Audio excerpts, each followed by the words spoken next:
There's no denying that 2020 was really tough in a variety of ways for every person on the planet. And I get that you, like many, are set on drop-kicking the last year into oblivion in your mind with the hope that the new year will bring us all back to a state of normalcy. But I want to challenge you to conduct a year in review with me that's a bit different, because the challenges that you endured over the past 12 months had some lessons that came with them that I don't want you to miss. So before saying a final farewell to the year, in this episode, I'm going to share the top 2020 golf lessons you absolutely want to use. She Talks Birdie is for you, the golf enthusiast, who wants to discover how to play the game you love better, smarter, and more effortlessly. If that sounds like exactly what you need to take your game to the next level, then I'm so glad you stopped by. My name is Dr. Shannon Reese, and in each episode, we'll take a look behind the curtain in your mind to uncover the simple mindset strategies that will help you play great. Thanks for spending some time with me today. Now let's get started. 2020 was a year full of unexpected, unwelcome, and often uncomfortable experiences. In many ways, I got knocked out of my comfort zone just like you, but I refused to get knocked down. I teach my clients that change comes with benefits, and therefore must be something you learn to welcome in life and in golf. If for no other reason, change can be one of the greatest catalysts for growth and bigger wins. Trying to stay or play in your comfort zone will only lead to complacency and stagnation. And who really wants that? You've probably heard the saying, "What doesn't kill us makes us stronger," and it holds a lot of truth.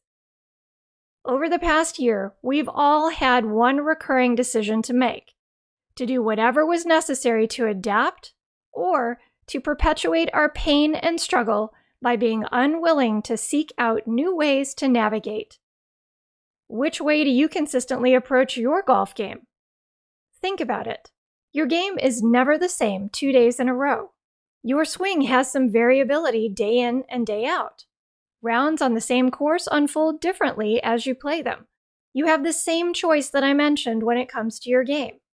You can either do what you can to adapt and succeed, or make the game much harder by taking a rigid approach to it. What's been your MO? At the beginning of 2020, I had plans to begin moving my business online so that I could reach more golfers in an affordable and more accessible format.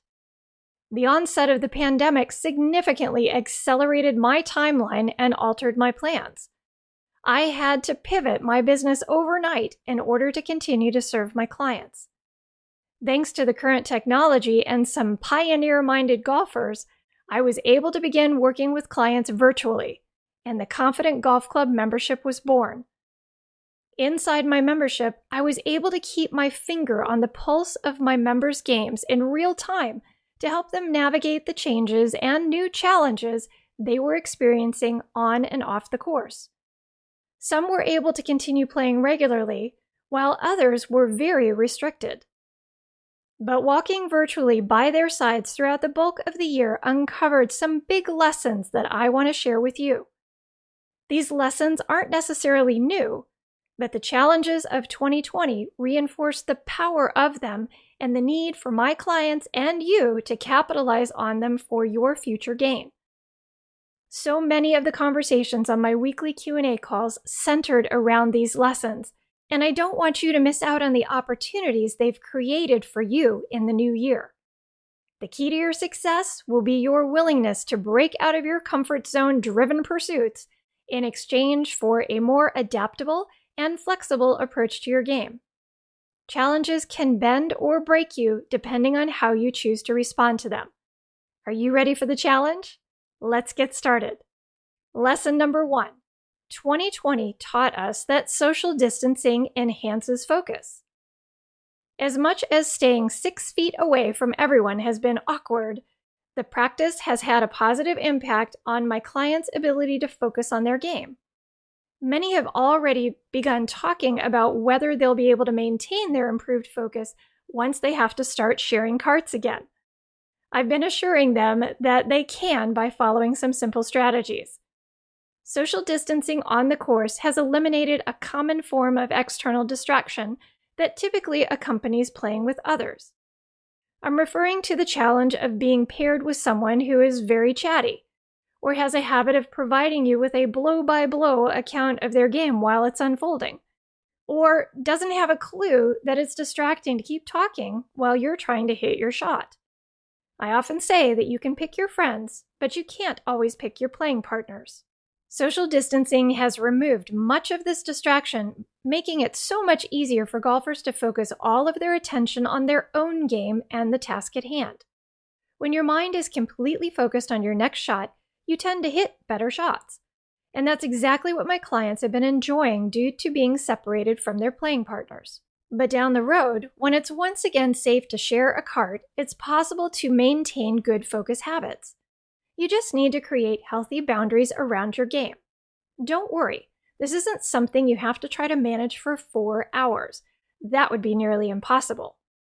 But you want to create space between you and your fellow golfers to focus well during the time it takes for you to complete each shot cycle. That amounts to only about 15 to 20 minutes inside of a full round. Being socially engaged between shots and holes is a good thing. But when it's time for you to start thinking about your next shot, you'll want to redirect your attention fully to it. There are 3 strategies you can easily use to do this. You can create physical space between you and your playing partner. You can let your playing partner know when you'd like to pause the conversation to focus on your next shot. And you can learn how to actively occupy your mind using a systematic, repeatable mental pre-shot routine, which will make you less susceptible to getting distracted by the things going on around you. If social distancing has been helping you play with more focus, before that ends, begin thinking about how you will maintain that sharp focus when you need it most, no matter who you're playing with, by selecting one of those 3 strategies. Lesson number 2. 2020 taught us that you've got to make the most of every moment. Depending on where you lived over the past year, from month to month, there have been various degrees of lockdowns. Given the freedom we're accustomed to, it was difficult to be told when and where we could go. Just because the restrictions weren't under our direct control, whether or not we would make the most of them was. One of the biggest benefits I've heard people talking about during the lockdowns was that they forced them to be present and make the most of every moment. Time with family became precious. Escaping to the golf course provided a sense of freedom from confinement. And we learned to appreciate the little things more than ever before. That's the upside of being present, and it's vital to your success in golf. On the course, you must commit to make the most of every moment, meaning each shot one at a time. Depending on how the game tests you during a round, that's easier said than done. Golfers can get lost in the past and the future when things aren't going as planned, which has a negative impact on their shot in the present.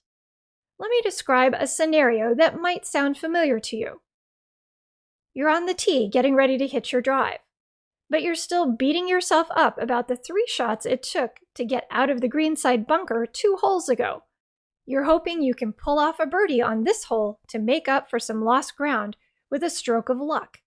This is an example of playing with fractured focus, meaning that your focus is in the past, the future, and the present all at the same time. To hit a good shot, you've got to have all of your brain power engaged in the task at hand in the present. Your planning can't be influenced by what happened in the past or what you hope will happen in the future. You've got to make the most of the moment you're in by isolating your focus to what's next. I teach my clients to break their game into one-shot challenges to avoid the habit of bringing the past and/or the future into their planning and preparation for the shot in the present. Making the most of every moment in golf means being committed to take your game one shot at a time by leaving the past that you can't change behind you and investing in a quality approach to the next shot so that you can reach the future you desire. Lesson number 3. 2020 taught us that your emotions won't control you if you don't lose control of your emotions. You can't control every emotion, but you can control how you respond to your emotions as they occur. When the world began turning upside down with no indication of when things might begin to normalize, those who leaned into their anger, distress, fear, and other negative emotions were finding themselves consumed by them. Negativity breeds more negativity.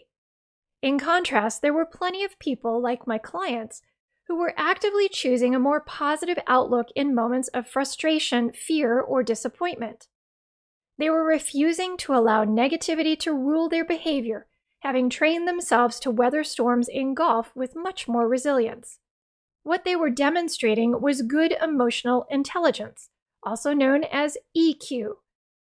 Emotional intelligence is the ability to identify, use, understand, and manage emotions in positive ways to relieve stress, communicate effectively, empathize with others, overcome challenges, and diffuse conflict. Your EQ increases when you're put in situations where your emotional buttons are getting pushed. Only then are you forced to exercise your mental and emotional muscles, so to speak. Patience is required to increase your emotional management skills. Patience gives you the space and grace you need to recognize when you're losing control so that you can do something productive to regain it. 2020 has provided numerous patience testing occasions. Has yours grown as a result of the challenging times, or do you still have a relatively short fuse? If the latter applies to you, then you will need to get a handle on your emotional management in order to improve your golf performance. For the most part, I take a gentle approach to my work with my clients, but the one thing I won't tolerate is when a client refuses to take responsibility for mismanaged emotions. Nothing will hold you hostage more than the phrase, "I can't." Have those words slipped past your lips on the course? That's a sign that you are better at leaning into your emotions than taking charge of them. The lesson I hope you learn this year is that the best way to neutralize negative emotions is with patience, when dealing with others, with yourself, and with your circumstances. And you can train yourself to manage a negative reaction to a poor shot the same way. The moment your emotions start to get the better of you, you become incredibly vulnerable to giving strokes away. Negativity impedes your brain's processing power. You're unable to think clearly, make good decisions, find solutions, and engage your creativity. When you let your emotions rule your game, things can go from bad to worse. The solution is to pause long enough in the aftermath of a disappointing moment to see the need to regain control and to actively redirect your attention to what you actually want to do next. Be aware of how you tend to react to different situations on the course. Are you maintaining or losing control? The easiest way to know is by assessing whether the action you take after a poor shot is adding to or hurting your game. Don't miss the big opportunity to become more resilient on the course going forward by using the new amount of patience that the pandemic has developed in you. Lesson number 4. 2020 taught us that you can overcome any challenge with the right attitude. This next lesson is directly tied to your emotional management. The goal of all my training is to equip golfers with the strategies that allow them to lead with their thoughts, even when their emotions are pulling them in the opposite direction. Think about it this way. Where your emotions might throw you under the bus, taking a proactive approach to how you think will keep you behind the wheel of the bus. When your emotions threaten to derail your game, you can choose to lead yourself out of a tailspin by persistently thinking positive thoughts. When you do so, you will find that your emotions eventually catch up. Persistently positive thinking is what it takes to operate with a great attitude. In golf, you can play great with an imperfect swing and a great attitude, but you'll never reach your goals with a perfect swing and a bad attitude. I've witnessed my clients rise above the difficulties in their lives and games this past year by persistently choosing to focus on the wins, the good, and the positive side of everything. There's nothing Pollyanna-ish about being positive. It simply requires you to be selective about the things you talk about, think about, and pursue repeating. On the course, this means constantly paying attention to what's working rather than wasting time and effort worrying about or trying to fix what you think isn't working. Lesson number 5. 2020 taught us that change is good. One of the most common traits of highly successful people is that they aren't afraid to embrace change. 2020 has been a roller coaster ride of change for everyone. With no prior experience to draw upon, the world has had to adapt to survive. Those intent on making lemonade from lemons rode the wave of change to find ways to thrive. And it's incredible to think about all the advancements that have been made as a result of being forced to change. There have been medical breakthroughs. Businesses have changed how they serve clients. Some businesses have completely reinvented themselves to meet new needs. Work-life imbalance has been greatly improved with more people working from home. Countries have merged resources to achieve common goals, and so much more. Embracing change regularly in golf has significant benefits too. According to Einstein, doing the same thing over and over again and expecting different or better results is the definition of insanity. I want to make sure that you never find yourself in an insanity rut in your game by sharing my thoughts on this final lesson. Change, especially when it's big, isn't something that I embrace easily. It's something that I've had to work on accepting on a regular basis. My biggest barrier has been fear of the other side of change. But doggedly trying to prevent change does nothing but hold you back. Because you can't control everything in life or golf, as things unfold, you must be willing to flex and enjoy the ride. Examples of this flexibility include those who have looked at a situation from a different angle, tested the waters with a new venture, thought outside the box, and those who are willing to learn as they went. To wrap up this episode, I want to give you 3 strategies to help you make more progress in this area in the coming year. Be willing to change up your game plan based on the swing in your bag for the day. If you're using your pre-round warm-up to get a snapshot of the A game in your bag for the day, then you may already be using this strategy. Since every golfer experiences some variance in their swing from day to day, it's important that you're willing to adjust your game plan to accommodate what you've got in the bag. Where many golfers get into trouble is when they go into a round trying to fix what's in the bag, which prevents them from playing with confidence. A better approach is to leverage what you have. So if everything is going a bit left, play it. Don't fight it. The more relaxed you are about your swing, the better you will swing. It's that simple. A second strategy is that you've got to be willing to change up your approach to a hole. This is the follow-up strategy to the first one that I just mentioned. To accommodate the swing you've got that might be a bit different than the one you wanted, usually means that you'll need to be a little creative in your approach to a hole. Keep in mind that the game is forgiving in the sense that there are fortunately a lot of different ways you can play a hole well, as long as you've got the right attitude on board, that is. So don't tie yourself up in knots trying to play the same way every day. It's okay to mix things up when needed. Lastly, be willing to adjust to external factors like course conditions and pace of play. Do you get unsettled when greens are rolling faster or slower than normal? Do you get aggravated when the pace of play is not the way you'd like it to be? If yes, then you need to get a lot more flex in your step. Both things are outside your control. What you can control brings us back to the previous lessons. If conditions are different, make a point to learn from each shot so you can make micro adjustments to your game and play well despite the conditions. If the pace of play of your group is slow, then use the extra time to your advantage by reflecting on the good shots you've already hit or pre-playing your strategy for the next hole. You'll have a lot more fun if you don't fight the need to make some adjustments and learn something of value in the process. Well, there you have it. Join me in walking away from 2020 better equipped to succeed because you're choosing to apply the lessons this year brought with it. John Maxwell said, You either win or you learn. That decision is entirely up to you. But I hope I've inspired you to look back on 2020 with a different perspective that will allow you to use the difficulties of the past as a springboard to greater success in the future. To quickly recap, here are your top 2020 golf lessons once more. Number 1, use social distancing as a model to set healthy boundaries around the time it takes you to complete your shot cycle, so that you can maintain 100% focus on the task at hand. Number 2, commit to making the most of every moment on the course, which means being 100% present to deliver your best with each one-shot challenge.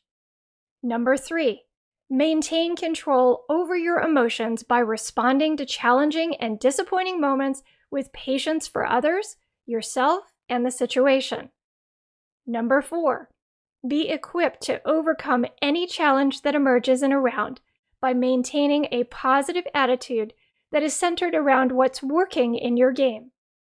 And number 5, embrace change by giving yourself permission to be flexible in your approach to your game, so that you can roll with it and not fight against it on the course. Thanks so much for tuning in today. If you enjoyed this episode, please consider heading over to iTunes to rate the podcast or leave me a review. That's the best way to support this podcast and enable me to keep providing you with actionable content you can use to play great. And if you haven't already subscribed to the She Talks Birdie podcast, what are you waiting for? It's the easiest way to make sure you don't miss a single juicy episode. Well, that's a wrap. Now get out there and play great.